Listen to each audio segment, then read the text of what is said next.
একটা মজার কথা বলি, জানেন তো, বিরিয়ানিকেও অবলীলায় অবজ্ঞা করতে পারি ভাতের পাতে মায়ের বানানো এই বিশেষ পদটি পেলে।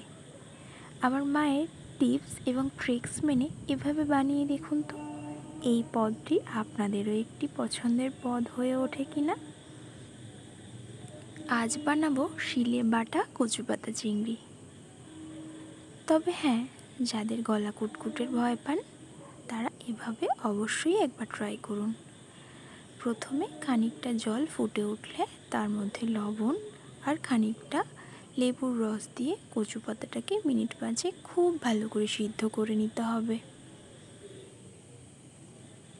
এরপর একটু কড়াইতে সাদা তেল দিয়ে, তেলটা যে যেমন পরিমাণ খেতে চান তার মধ্যে তেল এবং কালো জিরে ফোড়ন দিয়ে ওই জল ঝরিয়ে রাখা কচু পাতাটাকে খুব ভালো করে মিনিট 15 নাড়াচাড়া করতে হবে, যাতে এর মধ্যে এতটুকু জল না থাকে।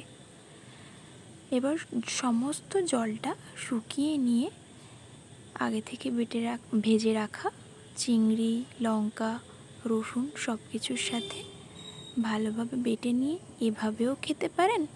আর যদি গলা কুটকুটের ভয় পান তাহলে এই বাটাটাকে আবারও একটু তেলের মধ্যে 5 মিনিট নাড়াচাড়া করে লেবুর রস ছড়িয়ে নামিয়ে নিয়ে খেতে পারেন।